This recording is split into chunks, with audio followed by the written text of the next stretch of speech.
ne justifiait pas un ascendant, au moins un ascendant esclave. Par conséquent,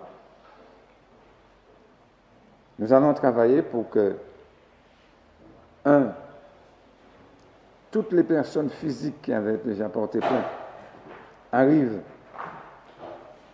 à aller en appel, donc ça c'est sûr, pas de problème, et toutes les personnes physiques dont les dossiers n'avaient pas été retenus, on va continuer tout à l'heure, nous remercions Maître Germani, et qui a été dérangé dans son travail, et pour qu'il puisse se trouver agréablement à nos côtés.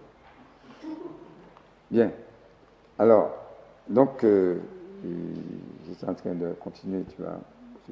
Et donc, je disais que la réunion de ce soir, c'est pour inciter toutes les personnes physiques qui avaient déjà porté plainte, mais dont le dossier n'avait pas été retenu, du fait que, effectivement, elles ne justifiaient pas au moins un ascendant esclave, bien, pour que ces personnes physiques fassent ce travail, c'est très important pour aller plus loin. Ce sera le travail de Mme François Aubin qui vous indiquera comment faire. Et il faut faire parce que c'est très important. C'est très important. Alors, non, on appelle, non, ce sont les mêmes personnes. Ce sont les mêmes personnes qui sont en appel. Et dans le même temps, je vais ça parler tout à l'heure à M. Mani, nous allons non pas harceler les juges, mais nous allons faire en sorte qu'il y ait un deuxième convoi de plaignants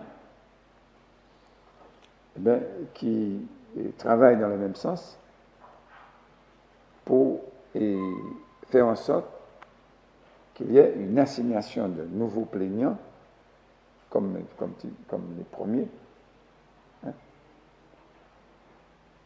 de l'État français pour réparation par le mieux.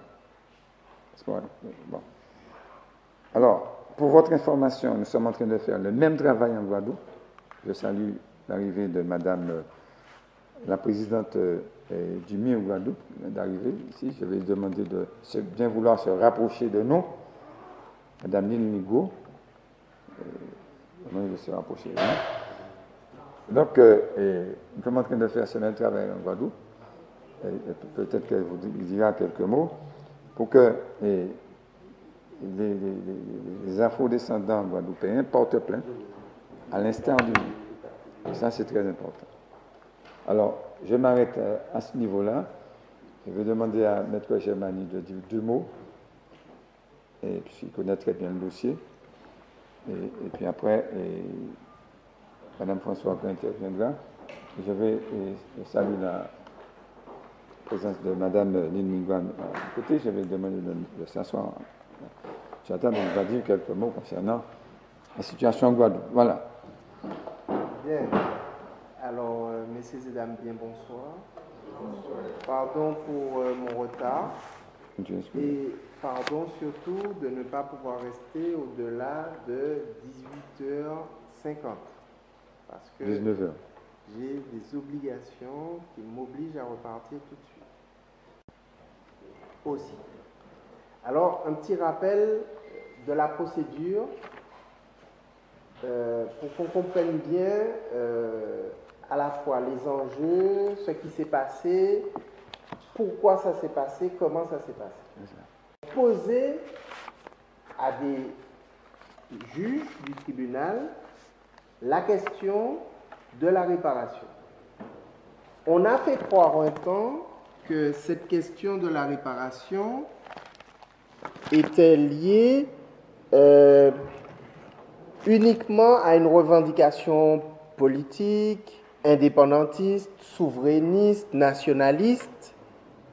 Et le fait d'aller en justice et de demander à des juges de trancher une question enlève à cette question sa nature politique, ou en tout cas une grande partie de sa nature politique, parce que le juge n'est pas là pour faire de la politique, il est là pour répondre à des questions juridiques. Donc, lorsque ces deux associations que sont le MIR et la diaspora africaines ont assigné l'État français, c'était sur la base d'une demande de réparation faite sur des bases juridiques, et uniquement juridiques. Et l'État s'est positionné à la fois sur le terrain politique, en essayant de dénaturer comme il le pouvait la loi et l'esprit de la loi Taubira, puisqu'on se fondait aussi sur la loi Taubira. Et puis, l'État français, pour se défendre, a commencé par dire, attention, et pour que vous compreniez bien, il y a l'ordre judiciaire, tout ce qui est privé, et puis il y a la sphère publique, le droit administratif, tout ce qui est public. Et lorsque un État ou une administration ou une collectivité, ce soit la mairie, la région, le département, font quelque chose et qu'une personne s'en plaint, elle se plaint de la conduite de la politique administrative, ça peut être l'occasion d'une faute administrative. Et les fautes administratives se prescrivent par 4 ans. Donc, l'État français a dit, l'esclavage, et ce dont vous me parlez là, l'histoire de la traite négrière et de l'esclavage, c'était la conduite normale des affaires de l'État. Donc, si vous estimez qu'il y a une faute, c'est une faute administrative et vous ne pouvez pas aller devant le tribunal de grande instance pour une faute privée, puisque c'est une faute publique. Et d'entrée de jeu, vous voyez l'ignominie du raisonnement qui consiste à dire que la pratique de l'esclavage, c'est la conduite normale des affaires de l'État. C'est le travail de l'État que de faire l'esclavage. C'est d'autant plus le travail de l'État qu'il est codifié selon des règles que l'on connaît, c'est le Code noir. Et voilà comment l'État, en soulevant cette incompétence du judiciaire au profit de l'ordre administratif, fait de l'apologie de l'esclavage, puisqu'il en fait une politique normale de l'État. Nous avons dû batailler pendant 3 ans pour qu'en finale de compte, le premier moyen de défense de l'État français soit voué à l'échec. Pour remporter ce combat-là, on a dit attention, l'esclavage déjà, c'est un crime contre l'humanité. Un crime contre l'humanité, ça ne peut pas être la conduite normale d'un État. Premier moyen. Deuxième moyen, c'est une voie de fait que d'entraver la liberté d'aller et venir de quelqu'un.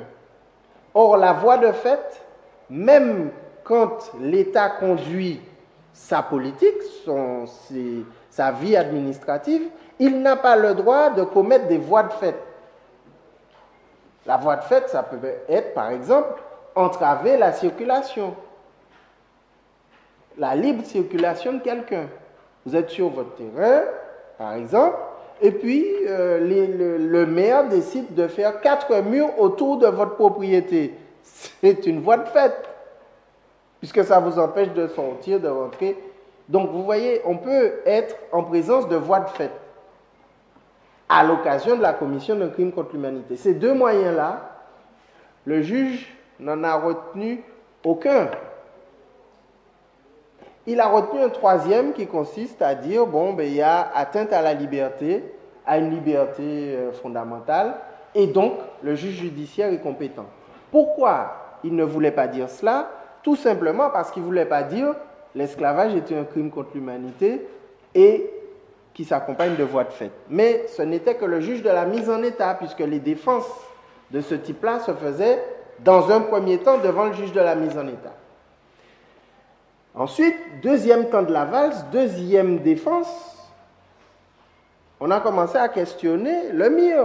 De quel droit vous permettez-vous de représenter les descendants des victimes? Leur préjudice leur appartient, il leur est propre.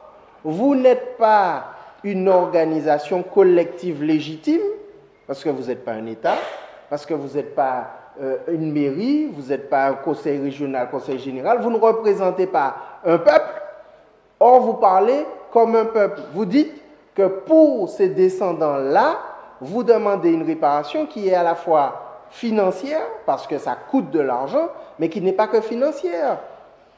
Réunir un comité d'experts pour mesurer l'étendue du préjudice, que ce comité d'experts soit notamment composé de psychologues, de psychiatres, d'historiens, de sociologues, pour voir à la fois les préjudices au niveau individuel et puis les préjudices au niveau collectif.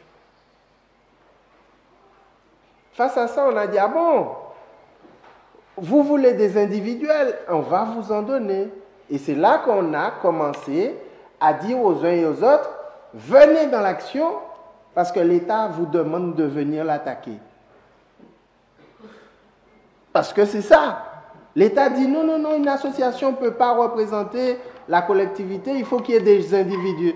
Tu veux des individus, on va t'en donner.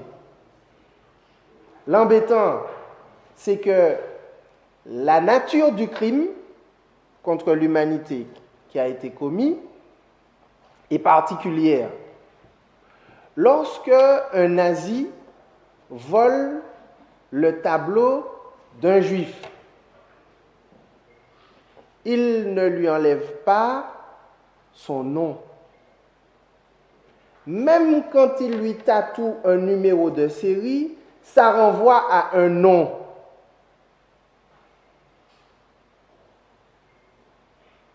Ça renvoie à une langue.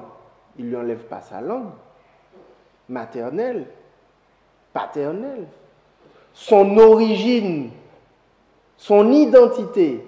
Donc chaque crime contre l'humanité a sa propre identité. Lorsqu'on va gazer un juif, ça reste un juif. Qui sait, qui connaît sa religion et qui peut la pratiquer jusqu'à son dernier souffle. La nature même de la Shoah, c'est que c'est un crime qui n'enlève pas son identité à la victime. L'esclavage, c'est tout autre. La traite négrière a commencé d'abord par un premier génocide. Faire disparaître les Amérindiens, donc faire place nette. Si bien que de cette histoire, les descendants des Taïnos, des Caraïbes, des Arawaks auront du mal à se constituer en tant que victimes Caraïbes, Arawaks, Taïnos, puisqu'il n'y en a plus. Qui va représenter ces Caraïbes-là? Eh bien, il existe, et ils sont très peu nombreux, des Martiniquais qui peuvent trouver dans leur arbre généalogique des Caraïbes. Il n'y en a pas beaucoup. Et comme ils sont très rares, ils sont très précieux. Ceux-là vont représenter le premier crime contre l'humanité, qui est le génocide des Amérindiens. Deuxième crime commis, pour revenir à l'identité et à la nature du crime, c'est la privation de l'identité au niveau de l'Afrique. C'est-à-dire, avant même qu'on parle de bateaux négriers, il y avait des gares de triage, la séparation des femmes et des enfants de leurs parents. Mais après avoir fait cette séparation, on faisait un mélange ethnique pour empêcher que sur le bateau, ils ne se révoltent, pour leur interdire toute communication. À la limite, s'ils apprennent à communiquer, c'est à la fin du trajet, donc ils n'ont pas pu organiser une révolte. Le fait de leur interdire de parler leur langue, mais au-delà, de mettre tout en œuvre pour qu'ils ne puissent pas la parler. Le fait, quand on sépare les enfants de leurs parents et qu'on les déporte, de priver ces enfants-là de la connaissance de leur origine et de leurs racines. Et on sait qu'au aux Antilles, principalement, les enfants étaient envoyés, aux Antilles françaises notamment. Quand ils arrivaient, ils étaient déjà victimes d'un génocide. Je m'explique. Je vous ai parlé de la déportation des parents dans les cales de bateau. Ça, c'est le crime de déportation. Mais le transfert forcé d'enfants, ce n'est pas un crime de déportation, c'est le crime de génocide. Donc il y a eu 2 génocides dans l'histoire de la traite négrière. Et c'est ça que les gens ne comprennent pas. Le premier génocide, c'est les Amérindiens. Le deuxième génocide, c'est le transfert forcé d'enfants. Est en question un 3e génocide. Ce sont les peuples qui se sont vus privés de leurs ressortissants et qui ont été éteints, on ne les connaît même pas, par les razzias. Ce génocide-là est d'autant plus contesté qu'on vous dit, mais si on fait des razzias, c'est pour avoir des gens, c'est pas pour tuer des peuples. Oui, mais si ces gens qu'on prend à ces peuples-là font que le peuple lui-même disparaît, d'une part, et que d'autre part, ceux qui sont pris ne sont plus des gens de ce peuple-là, puisqu'on leur enlève leur identité nationale, leur identité collective. On a génocidé un peuple, même si le but n'était pas, pour ceux qu'on a capturés, de leur donner la mort. On ne fait pas tout de suite. Pas tout de suite, pourquoi? Parce que, arrivé dans les plantations, l'espérance de vie était très faible. Donc c'est une condamnation à mort aussi. Une mort plus lente, voire plus douce, puisque le travail esclave est peut-être plus doux que la mort subite. C'est une question qui peut se poser. Quoi qu'il en soit, voilà les 3 génocides dont on peut parler. 3 génocides qui impliquent 3 groupes de victimes non identifiables. Difficiles à décompter. Parce que ce qu'on va compter, ce sont plutôt ceux qu'on va réussir vivants à déporter. Pendant la déportation, il y en a un bon nombre qui meurent sur le bateau. Et enfin, arrivés vivants, ceux qui sont arrivés vivants, on va les décompter comme esclaves. Et on va vous dire, la France n'a déporté qu'1 million d'esclaves. En oubliant de décompter le nombre des victimes et du génocide des Amérindiens et des autres génocides dont j'ai parlé. Et de la déportation aussi. Mais plus grave encore, et c'est là qu'on en vient à la réparation, c'est que les esclaves font des enfants qui naissent esclaves. Or, le crime qu'il y a dans le code pénal et qu'il y a également dans les traités internationaux, le crime contre l'humanité concernant l'esclavage ne s'appelle pas le crime d'esclavage, il s'appelle le crime de réduction en esclavage. C'est-à-dire que vous avez un homme libre et qui perd sa liberté par la réduction en esclavage. Mais un enfant qui naît esclave, à quel moment il est réduit en esclavage? Il n'a jamais été libre. Donc il n'y a pas de raison de le compter parmi les victimes. Donc un esclave qui fait 10 enfants, ça reste une victime de l'esclavage, et pas 11. Voilà comment les négationnistes de la Shoah ont dit que tel juif ne doit pas être considéré comme une victime parce que c'était un résistant, il faisait la guerre aux Allemands, il s'est battu, donc c'est une victime de guerre. Et c'est comme ça qu'ils faisaient du négationnisme en contestant la qualité de victime de crime contre l'humanité. Il est mort l'arme à la main, donc ce n'est pas une victime de la Shoah. Donc, dans le négationnisme, il y a la contestation du nombre de victimes, de la qualité de victimes.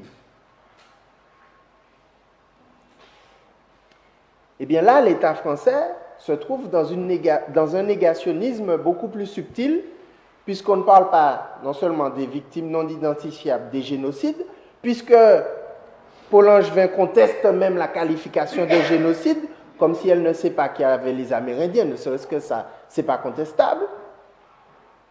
Elle ne parle, et personne ne parle, des descendants des esclaves qui eux-mêmes étaient esclaves. On ne parle que des 1 million d'esclaves arrivés vivants.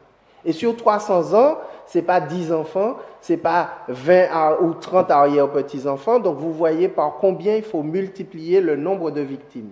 Mais mieux, admettons qu'ici, nous soyons 4 générations. Nous avons ici l'arrière-grand-mère, le grand-père, le fils, la petite-fille. Il y a des préjudices qu'on ne peut pas transmettre. Ainsi donc, si parce qu'elle a essayé de s'échapper, on lui coupe un jarret, elle a un préjudice d'atrophie de son jarret, elle boite. Disons que la perte d'un jarret, on va dire 30 000 euros, 50 000 euros, peu importe. Lui, le grand-père, ne peut pas hériter de ce préjudice-là. C'est son préjudice personnel. Par contre, elle a essayé de s'échapper une deuxième fois. Parce que, bon, elle est comme ça. Bon, elle a essayé de s'échapper une deuxième fois. Là, on lui a coupé un deuxième jarret. Elle a quand même, sans jarret, avec des prothèses, essayé de s'échapper une troisième fois. Là, on a été obligé de la tuer, mais avec subtilité. C'est-à-dire qu'on ne lui a pas coupé la tête ou on ne l'a pas pendue pour qu'elle meure blip de sa belle mort. Non. Vous verrez dans les livres d'histoire les belles inventions, notamment des François de la Martinique, qui savaient, par des actes de torture et de barbarie, 4e qualification juridique de crime contre l'humanité, c'est les actes de torture et de barbarie, qui savaient infliger des souffrances avant que la mort n'arrive. Donc on va la torturer et elle va se voir mourir pendant 2-3 heures, elle va souffrir et elle ne va pas mourir tout de suite. Bon, cette souffrance d'agonie-là, allez, on va l'évaluer à combien? 30, 50 000 euros? Peu importe. Elle est transmissible au grand-père. Elle rentre dans le patrimoine du grand-père, donc du fils, donc de la petite-fille. C'est-à-dire que le grand-père se retrouve avec son préjudice propre, puisqu'il a été esclave. Le préjudice, par exemple, d'agonie et d'esclavage de sa mère. Moi-même, le petit-fils, j'hérite de son préjudice à elle, du préjudice de mon père, et j'ai mon propre préjudice, puisque je suis né esclave. Jusqu'à, comme ça, 1848. Vous voyez les cumuls de préjudice?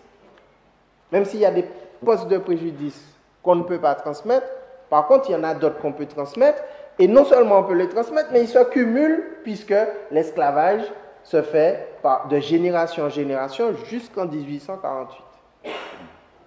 Donc, chaque personne a son préjudice, chaque Martiniquais aujourd'hui, qui peut prouver qu'il est descendant d'esclaves, a un préjudice qui lui est propre. Problème, la nature du crime, crime d'État commis par l'État français, la nature du crime a consisté justement à soigneusement couper le nègre de sa négritude. Couper avec l'Afrique. C'est notre identité africaine. C'est ça la nature du crime, des crimes qui ont été commis. C'est aussi notre identité caraïbe. Et l'État français, pour se défendre, va nous dire, mais attendez, il y a un petit problème là, un petit problème parce que vous êtes recevable, je vois, vous m'avez amené tous vos papiers, bon, vous n'avez pas retrouvé votre nom africain, mais vous avez retrouvé votre dernier ancêtre africain réduit en esclavage, même si on n'a pas son nom africain, mais on a la preuve puisque vous savez aussi qu'on peut retrouver, ça c'est le généalogiste qui pourra nous le confirmer, sur les actes des Békés, notamment, de transmission de succession entre les béquets, il se transmettait 300 hectares au bord de la mer, une usine, 50 bœufs, 3 négrillons, 50 négresses, 20 nègres, et des fois en croisant un peu les prénoms, puisqu'ils n'avaient pas de nom, ils n'avaient que des prénoms jusqu'à 1848, on peut arriver à déterminer que telle souche familiale peut être rattachée à cet esclave-là, qui a tel prénom. Et là, vous arrivez à prouver et à être recevable pour l'État français. Par contre, pour tous les autres qui n'arrivent pas à prouver ça, ben vous n'êtes pas descendant d'esclaves. Vous avez beau être noir, vous n'êtes pas descendant d'esclaves, vous êtes juste français. C'est ça le raisonnement qui a conduit le tribunal à déclarer irrecevables tous ceux qui ont été victimes du crime. C'est parce qu'on a été victime du crime de vol de notre identité, de destruction de notre identité, qu'en plus on n'est pas recevable à obtenir réparation du crime. Ça s'appelle un crime parfait. Et cette fois-ci commis par le tribunal, qui a parachevé l'acte criminel.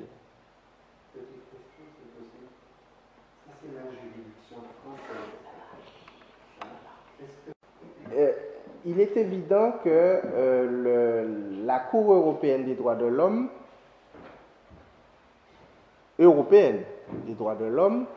nous pourrons la saisir, ou nous allons devoir la saisir. Mais on ne peut la saisir et on n'est pas recevable à le faire tant qu'on n'a pas épuisé toutes les voies de recours. Donc là, on a fait tribunal, il va falloir qu'on fasse cour d'appel, on va perdre, cour de cassation, on va perdre, et Cour européenne des droits de l'homme. Et je ne sais pas. Et il n'y a pas que la Cour européenne des droits de l'homme. On pourrait envisager aussi comme saisine la Cour de justice des communautés et éventuellement une Cour internationale de justice. Mais pour le moment, on en est à faire du droit français avec les Français. Et ils sont suffisamment malhonnêtes pour violer leurs propres principes. C'est-à-dire que le droit français considère que les crimes contre l'humanité sont imprescriptibles. C'est marqué dans le Code pénal. La loi Taubira nous dit que traite négrière et esclavage, c'est crime contre l'humanité. Question, est-ce que vous pensez que quelqu'un qui démontre qu'il est d'ascendance africaine réduite en esclavage, déporté et tout ça, est-ce que cette personne-là peut se voir opposer la prescription de son action puisque c'est imprescriptible? Eh bien, c'est l'ultime porte de sortie du tribunal qui a estimé que oui. Que le crime était prescrit, que la faute civile, puisqu'on a assigné au civil, que la faute civile résultant du crime contre l'humanité était prescrite. Alors que dans le même temps, la France a aussi adhéré à toutes les conventions internationales relatives aux droits de l'homme, à la constitution de la Cour pénale internationale, disant que les crimes contre l'humanité étaient imprescriptibles, et même a signé et ratifié un traité international qui dit précisément seulement cela, c'est-à-dire que les crimes contre l'humanité sont imprescriptibles. Là-dessus, on a le summum de l'attitude méprisante que peuvent avoir des hommes, parce que les juges restent des hommes, à l'égard d'autres hommes, parce que les hommes et les femmes qui sont constitués dans cette affaire-là sont aussi des hommes. Et là, c'est une négation de leur humanité. Parce que c'est le couronnement de la négation de leur dignité que de leur refuser l'égal accès au droit et notamment à l'imprescriptibilité des crimes contre l'humanité. Donc, bien sûr qu'on va faire appel. Bien sûr qu'en appel, on fera valoir que les crimes contre l'humanité sont imprescriptibles. Et bien sûr qu'on pourra éventuellement se retrouver avec un arrêt rendu par des juges qui vont nous dire « Oui, c'est vrai, les crimes contre l'humanité sont imprescriptibles, mais là, si j'ai envie de dire que c'est prescrit, je dis que c'est prescrit, parce qu'il faut bien que vous compreniez, en fait, ce que c'est que l'action de juger. Vous voyez mon portable rouge. Il est rouge parce que je suis juge et que je dis qu'il est rouge. Et puis c'est tout. Et je n'ai qu'à l'inscrire dans un jugement pour que ça soit une vérité judiciaire. C'est ça, le procès. Et peu importe que quelques daltoniens viennent me dire qu'il est blanc. La justice a dit qu'il était rouge, donc ça, c'est rouge. Quitte à redéfinir ce que c'est que le rouge. Je ne veux pas être plus long, mais je tenais à faire ce petit rappel de la procédure pour dire à tous ceux qui n'ont pas encore pris le chemin de leur arbre généalogique qu'il faut multiplier les actions et les demandes en justice face à l'État. Que chaque jour, ils vont essayer de trouver des parades nouvelles pour tordre, comme nous l'annonçait Aimé Césaire dans le discours du colonialisme, leurs propres principes, parce que, oui, cette civilisation est moribonde. Elle est pervertie parce qu'elle triche avec ses propres principes, avec ses propres règles. Mais il faut mettre quelqu'un en jolio, faire ouais que ça n'a fait pas bon. C'est comme ça que sont les Africains que nous sommes. On reste philosophe et on agit. On agit pourquoi? Parce que tant que c'était un fou qui se baladait de Sainte-Anne au Prêcheur, tout seul, avec son bâton de pèlerin, c'était ridicule, c'était riable, comme certains pourraient le dire. Mais ce fou-là, il a rencontré d'autres fous dans la Caraïbe. Et aujourd'hui que la Martinique frappe à la porte des institutions de la Caraïbe, elle trouve dans le CARICOM une institution qui n'est pas forcément d'accord sur toutes les questions, mais qui est unanime sur la question de la réparation. Ce qui rejoint aussi les mouvements Rastafari qui demandaient réparation et indemnisation. C'est-à-dire que ce travail de 10 ans, 20 ans, 30 ans, 40 ans, 50 ans a abouti à une mobilisation internationale. Et c'est plus communal, c'est plus intercommunal. Là, on est à un autre niveau. C'est international. Et là où ça devient mondial, c'est lorsque dans le même temps que l'État français dit par François Hollande non au principe de réparation, dans le même temps, il organise la réparation actuellement pour la Shoah. Puisque les Juifs ont été déportés par des trains SNCF, la SNCF, c'est la France, donc la France indemnise. Elle répare. Donc les principes ne valent qu'en fonction du taux de mélanine.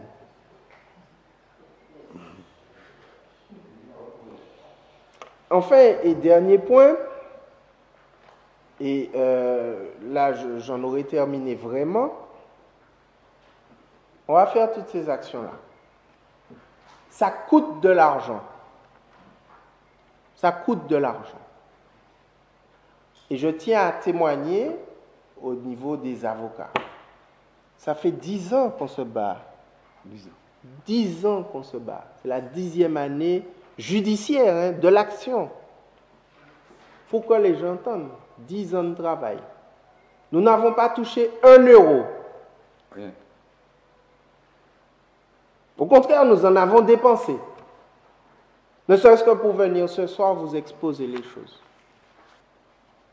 Et nous continuerons à le faire. Mais ce n'est pas notre affaire.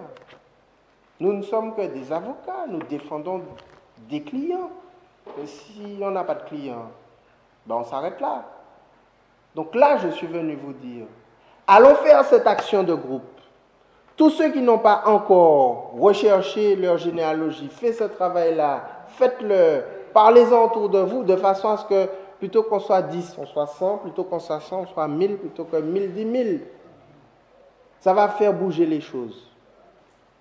Et ça va faire aussi, peut-être, prendre conscience à ceux d'entre nous qui sont toujours des chiens couchants de la France, qui sont toujours dans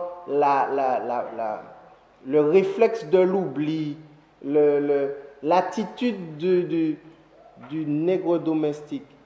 Mais on peut les gagner aussi, on peut les convertir à la réparation parce qu'ils savent au fond d'eux-mêmes que si on répare dans un accident de la circulation le préjudice subi par les personnes blessées, si on répare dans un vol à main armée, un braquage qui a mal tourné, les blessures occasionnées à quelqu'un, si on répare suite à un assassinat, à un meurtre, la perte d'un enfant, d'un père, d'un frère, on doit aussi réparer, c'est le b.a.-ba de la réparation, du droit civil comme du droit pénal, on doit aussi réparer les crimes contre l'humanité.